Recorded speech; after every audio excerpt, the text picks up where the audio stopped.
it's me again. Well, Amanda Todd got to do her thing, so I'm going to do mine, and I have cards, but I'm not going to show them to you because they're really thinly written out. I'm going to read them to you. God fucking damn it. I hate this computer. I'm sorry. Hello. My name is Chelsea, and I'm going to tell you, and I'm going to give you a piece of my mind. I understand Amanda Todd, like why she did it and everything, but I have to tell you how everybody else feels. I'm going to tell you my life story and see how you like it. See if you feel sorry for me because I'm not dead. When I was 4 years old, my brother molested me. He would make me suck his dick and do a lot of other things. He would tell my mom something if I didn't. For years this happened. When I was in 7th grade, people called me ugly and fat, and I only had a few friends. At the end of the year, someone photoshopped a picture of me to a naked fat girl body, and I lost all my friends. I got taken out of school 3 weeks before summer break because I would come home crying every night. Then my family moved to Japan. I thought life was going to be better. For the first year, it wasn't. I still got called ugly and fat, and I started to cut. I felt worthless and unloved. My parents were no help. They thought I just wanted attention. But by 9th grade, things got a little better. I was a cheerleader and I was doing good. Then I met Tyler. He made me feel like I was beautiful. I was leaving for a week to go to my sister's wedding, and the night before he asked me if I wanted to have sex. I was still a virgin at this point, but I loved him so much. I said yes. The next 2 days, I didn't hear from him. Then I got a message from his mom on Facebook saying it was over. For the next month, I cut and I didn't eat very much. I cried every night. Then I met Corey. At first, I didn't think much of him, but I fell in love. He made me feel the same way Tyler did, but 10 times better. For 2 months, I was in a wonderful relationship. I loved going to see him. He made me feel like I was wanted and loved, which I never had before. And then I found out I was pregnant, and he left the country. He went back to where he came from, and I fell apart. I tried to kill myself. I cut my wrist, and I almost bled out, and I almost bled to death. I tried to walk down the stairs, but I ended up falling. I woke up 3 hours later, someone telling me I was alive, but I had lost my baby. That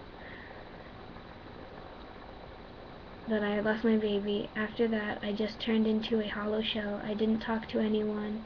Then we moved again to a place where I had family to be around. At first I didn't care. I just wanted to die. Then I started to go to school and I made new friends. But I made the wrong kind of friends. I started smoking pot and drinking a lot. I started sneaking out and having sex a lot. I felt so worthless.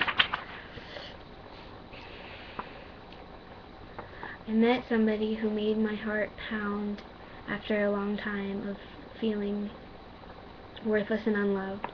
I met him through a friend of mine.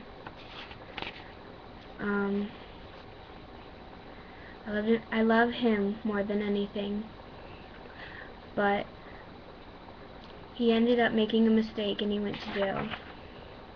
Without him, I felt empty again. I didn't know what to do, and I kept getting in fights with my mom. I got in a fight with my mom over stealing some of her alcohol, and I ended up leaving the house that night. That same night, I went to a party, and I was raped by 3 men. I don't remember what they looked like or anything. It's all just one blur at this point. After that, I woke up the next morning, and I met up with my friend Rye. She talked to me, and we walked around, and we ended up going to one of her neighbor's house. His name was, I don't know if I could say it, but I ended up living there, and while my boyfriend was in jail, I cheated on him just for a place to stay. I cried every night because I felt like a worthless piece of shit. After a month of living there and feeling miserable, I went to jail for stealing. I went to jail for 2 months, and then I got out and was on ankle monitor for 1. This was a big eye-opener for me going to jail, but it wasn't as big as the one that came up next. About a month after I was on ankle monitor, my boyfriend was back from jail, but I didn't get to keep him that long because everybody told him what I had done when he was gone. I lost him and I felt worthless and I felt like a horrible person. I didn't want to live anymore. I started to cut again,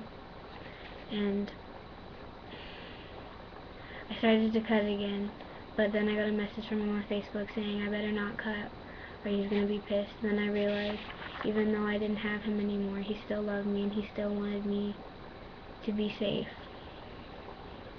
We still talked for a long time even though he was mad. We were friends and it was great. We got back together again after a while, and then one of the girls I was living with started telling him that I was sleeping with somebody else, and he left again because he didn't know if he could believe me or not. After him leaving me again,